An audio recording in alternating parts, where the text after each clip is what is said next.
Hey guys, welcome to week 7 here of Mpai 5600.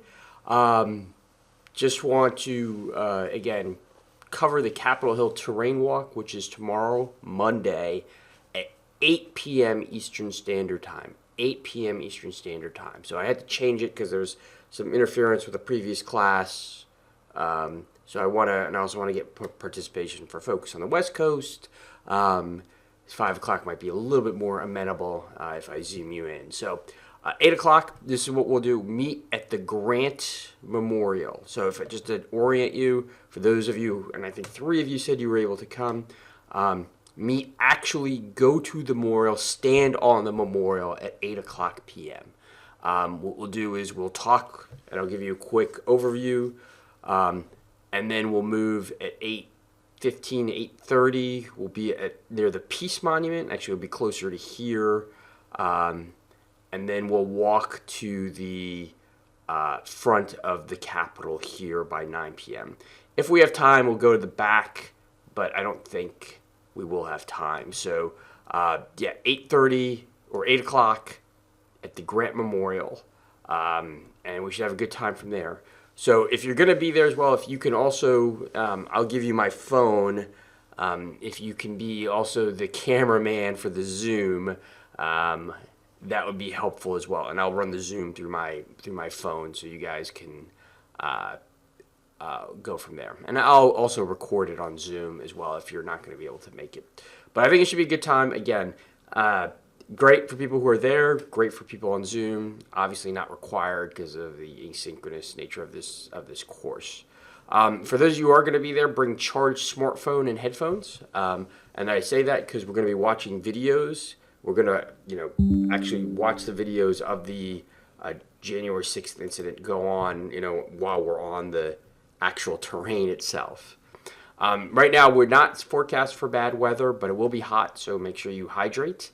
But if it is, please, watch the space on the announcements on Canvas if you're going to be there. And if there's bad weather, we're just going to cancel overall. If there's an issue, again, that's my phone number. If you're going to be there in person, please just drop me a text as well, so I know, I've got you more immediate on my contacts. So again, I think it'll be a good time. The other couple things I'll just say is, if you're watching it on Zoom, best to watch it on 2 screens or split your screens so you can watch me on Zoom and then follow along on your second screen on Google Maps or Google Earth where we're going. So I can point it out to you, and you can look on either Google Maps or Google Street View would be better, so you get a better idea of what we're doing, where we're going. I will also provide 4 videos, and those are the videos that we're going to be watching on site. So you'll see them. I'll say, hey, go to video 1, and go to video 1, go to video 2, etc., etc. So yeah, that will be a good time. I like the in-person nature of this. So, if there's questions or issues, don't hesitate to contact me.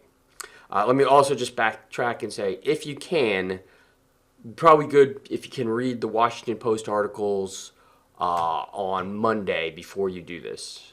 It is a long article, but I think you'll get something out of it, having read the article and then watched and then see what's going on in real time. And I'll talk, there's other resources, other documentaries that are worthy of watching it. But this week will be about January 6th, the intelligence failures, where it went wrong, and I think we'll have a good overview going forward.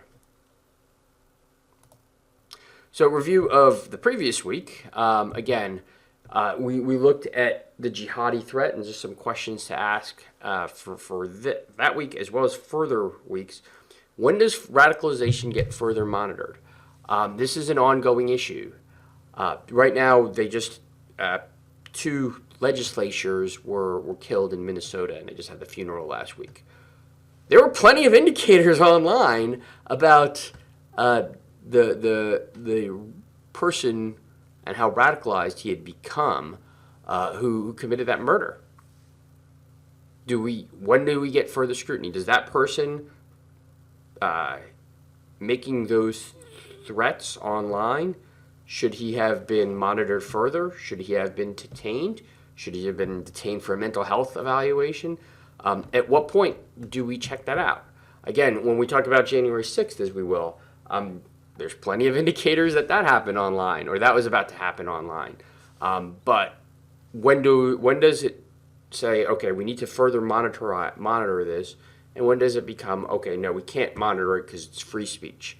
I'm allowed to say, political things in my Facebook and other social media. Is that crossing a line? So again, I ask you the question: what is radicalization? When does it get scrutinized? When online have I crossed a certain line? When maybe I'm liking ISIS web pages, when I'm saying globalize the intifada. I mean, that came up in the mayor race. When I say, we're going to get them who won the election or stole the election from us. All things that are indicators of some sort of radicalization, but what happens next? I'll let you decide. What do we do with people on the radar? Again, this is an ongoing issue. Many of the incidents that you studied, many incidents that have happened now, they're on the radar of law enforcement, but they didn't do enough to commit a crime, right? We have this gap of, okay, people are engaged in radical activity. They might even come on the screen of law enforcement. They might even be watch listed, but there's not enough to detain or arrest. So what do you do about the people in that gap going forward as a violence prevention measure? Do we have the appropriate funding, structures, and people to do this? Again, one of the issues is free speech. But the other issue is, I guess we want to talk about January 6th. If you investigated every person who said, I don't like the Speaker of the House, or I hate, Congressman X or Congressman Y, you would need 3 Capitol Hill police forces to do that. So again, do we need appropriate funding? Do we need different structures? What role does artificial intelligence play in this? Issues to think about. And then maybe we should just accept this, that in a free society, that people have free speech. We don't live in China. We don't live in Russia. We oftentimes fetishize gun ownership. We're certainly not going to do anything to limit that restriction or limit people's access to guns. So we just accept it. People are going to die. School shootings are going to happen. Legislatures are going to get, targeted. And that's just the price we pay for our free society. Again, I'll let you decide on that going forward, but that's also just another aspect of this. That covers, again, week 6. Next week is Capitol Hill.